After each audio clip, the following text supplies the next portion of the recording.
Hello and welcome to What's Up With Me. My name is Connor Kwiecień. I am a stand-up comedian and content creator. You can find me on Instagram at Connor Kwiecień. Oh, at Connor_Kwiecień. Hot start. Got the Instagram almost correct. Thank you for listening to What's Up With Me. This is the first episode, and this podcast is an autobiographical podcast about Connor Kwiecień, me, the comedian. And I'm very excited because I feel like I'm at the start of something new that's successful, that people want to see. And I'm not just talking about my shows, which is always the goal. Goal of being a stand-up comedian is to be as funny as possible, but it's a new way of bringing it to people. It's called Curbside Comedy, and I'm going to get into that a little bit more. But first off, I'm going to start with some upcoming shows that I have. I've got a show September 25th at Newport Craft Brewing and Distillery in Newport, Rhode Island. I'm very excited. We just got the date, and we are selling tickets for the shows. So this for the 7:30 show in Newport, Rhode Island. Tickets are $20 for individuals, but there's a group discount. If there are 4 people in your group or more, tickets are $15 per individual.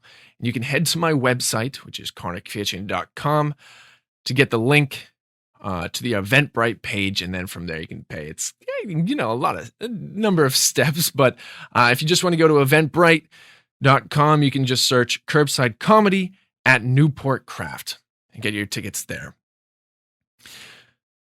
All right, that's the ad. Next thing I'm going to do for these shows is questions. I want to answer people's questions because, like I said, I think I'm at the start of something exciting. And I want to be able to interact with people. I want people to ask me questions about how this came to be this way. And I want to, through your questions, hopefully I learn more for myself, because I feel like that's so important. I don't have any questions this week. My question for you all, though, is will you please send me a question? You can do that by heading to my website, going to the podcast page. You can connect with me on Instagram, or you can just email me. I actually have an email list that I put out every other week that will go out with this podcast, keeping people up to date on what's going on. But if you just respond to that email, you can ask me whatever questions on your mind. Yeah, you can. Well, within reason, not just anything. But if you want to sign up for that email list too, you can head to my website and just sign up there. But now, really, let's get into the show. This is what I'm going to be talking about in these shows. It might surprise some of you. I'm going to be talking about what's up with me. And I want to, this thing, making a podcast about me is a challenge, because I'm not someone who necessarily believes what they're doing is interesting all the time. There's no reason to keep people up to date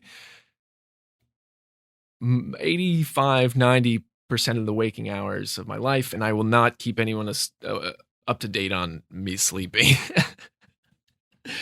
So I'd say 95% of my life, it's not worth saying what's up with me. Like, I'm working.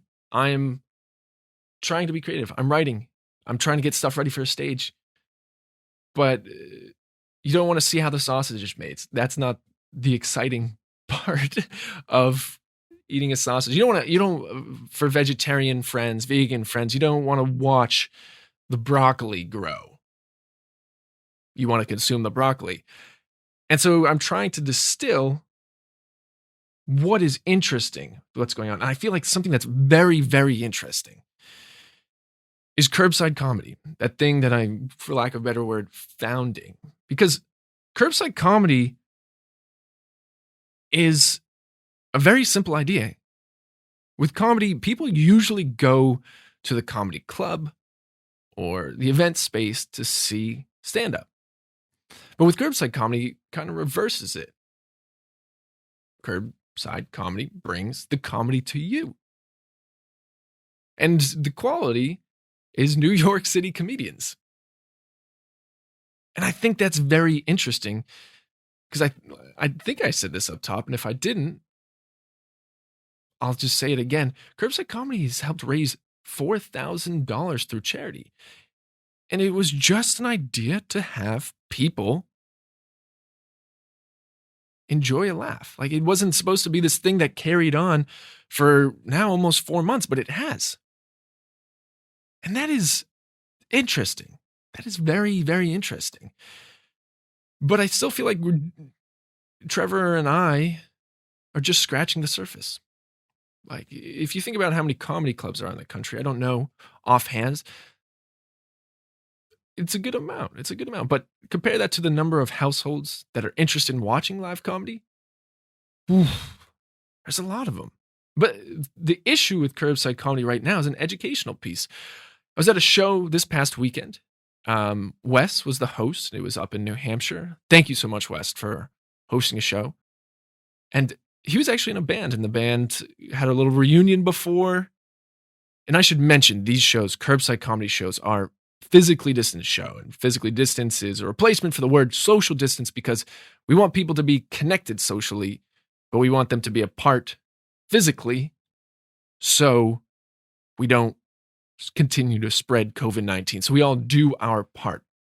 So that's very important to Curbside Comedy. But at this show, at our physically distant show, a member of Wes's band came up to us after and said, I told people about Curbside Comedy that I was going to see a comedy show in someone's backyard. And they're like, what? What do you mean? He said, I said exactly what I mean. I'm going to see these comedians in someone's backyard. I'm going to a comedy show in someone's backyard. And these friends that this guy was talking to didn't quite get it. And so I'm realizing there's an education gap in what we're doing. And I think what we're doing is very exciting. So, to put it very blankly, if someone asks you, what is Curbside Comedy? Curbside Comedy brings the comedy club to you safely. It is two New York City comedians that want to make you laugh where you are. That's it. But I'm realizing, like I said, people don't know about this. They're not thinking about this. And I think that is very, very exciting.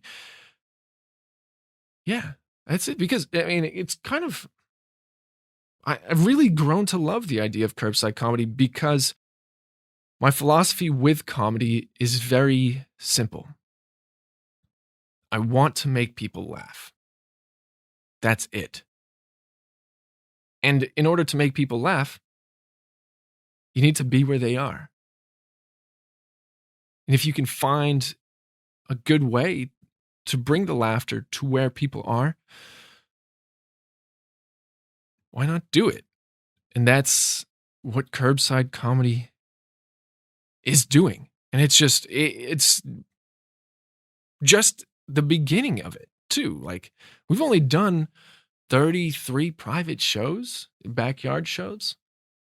And there's a lot more than 33 houses. So that's what's up with me. Like, I'm realizing at the beginning of this journey. And it's going to be a whole lot of fun. I figured out in life, like, I started comedy because I was depressed. Like, the cyclical nature of life between my sophomore and junior year of college just caught up with me. Getting up, brushing my teeth, working out, going for a run, all those little things that you have to do every day. Cycle through every day just started to weigh me down. And that's when I started to think that comedy might be an interesting thing, because if I'm depressed, and I was depressed about having to do all these steps in regular life, being so focused on them, if I can have an escape and have that escape be laughter, that's amazing. And so that's when I started to do comedy, and that's something that I carry forward. So when I do shows and people people can have some of what I'm trying to find for myself, a moment just to enjoy, I mean, it's amazing. So the fact that we can do it in a safe way during COVID, in a unique way, right, to people, it's incredible. It's incredible. I don't want to continue on too long. There's going to be episodes every other week talking about Curbside Comedy, but I really want to point out who I am as why I do comedy and why I think Curbside Comedy is interesting and why what it is so other people can understand and go, oh yeah, I am looking for a laugh. I am looking for some fun. So that's what's up with me in terms of Curbside Comedy. What's up with me more as a comedian in general, though? I usually have comedians of the week that I listen to every single week, and I'm going to talk about those people just to get the word out. Not that they need the word; these are big comedians. But if people are looking for new comedians to listen to, old comedians to listen to, all of that, I'll run through some of the people I'm listening to. So, who I listened to last week was Jim Gaffigan. What's really interesting about Jim Gaffigan is how he progressed from his first album to his most current one. And he's this family-friendly guy. That is who he is as a comedian. I started listening to him because I really want to be family-friendly. But Jim Gaffigan's first album had more swears than the rest of his albums combined. And that's not a knock on him at all. That is, if anything, it's liberating to see someone go, oh, I can change my identity in the middle of my successful career. Not that he was really changing his identity, but he found himself more. And so that was really cool to see for me as a person who's still trying to find himself on stage. The other comedians I've been listening to in previous weeks, for these I'll usually just do the week before because these episodes will be coming out every other week. But I listened to Tig Notaro. I listened to Mitch Hedberg. This week I'm going to be listening to Dimitri Martin. Of course, I listened to George Carlin. But the reason I'm choosing Dimitri Martin and Mitch Hedberg is because they're such good writers of short one-liners. I mean, Mitch Hedberg's joke is burritos are sleeping bags for jeans. Burritos are sleeping bags for jeans. How many words is that? Burritos are sleeping bags for beans, not jeans. 6 words. 6 words. 6. And it's a full joke. And I have longer stories. So how do I figure out how to condense it down? How do I get the funny out as quickly as possible? That's how I love them. Those are some comedians to check out. Other than that, what am I working on writing? I'm trying to write a lot about family right now. My mom's side of the family in particular, because my mom's side of the family likes to have fun. And it's a big family. And if it's a big family that likes to have fun, there are stories. Stories of adventures, of mishaps, miscommunications that are really funny. And I love that family a lot, and the ability that I get to, the fact that I can share about what my family does and what makes them so special and what makes them a little off their rocker from time to time is, I don't know, really great.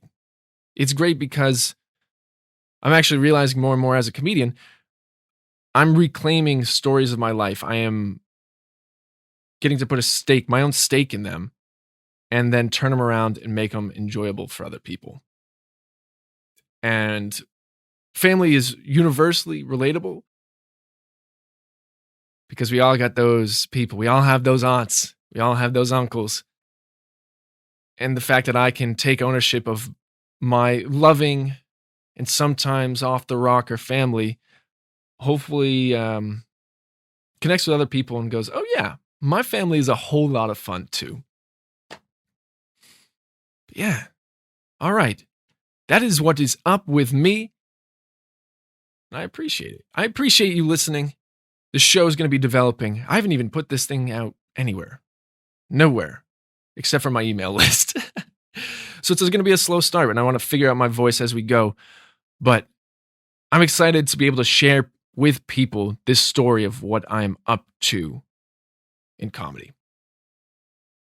And without further ado, here's my outro. But before I bring it in, my intro at the top is a little abrasive with the kazoo. And the way that came about was there's a website called freesounds.org. And freesounds.org, you can download non-copyrighted music, sounds, whatever. And some people, because pretty much anyone can upload, put the most interesting sounds. I'll share some with you sometime, but like there's humans making animal sounds, and some people are very good at them, and other people are really bad. And so when I heard the kazoo sound, I just started dying laughing. Like, someone actually recorded this. I need to share this with people. And then I listened to it in the trailer after I put it out, and I went, oh, that sounds dumb. And I laughed. And that's what it's all about. Just laughing. So enjoy the outro. Connect with me on Instagram. Rate, review this show. Head to my website, connorkfietchen.com. Get tickets for an upcoming show, and I will keep you updated if there's a show upcoming near you. Most importantly, if you would like to have a curbside comedy show in your backyard, connect with me. Head to my website, book a show. I would love to bring the laughter to you. All right, that's what's up with me. Hopefully, what's up with you is all good. Bye. Oh, wait, sorry. One more thing. Check out Small Town Radio podcast I'm on with a very funny Maxim Allen. It's wherever you get your podcasts. Bye.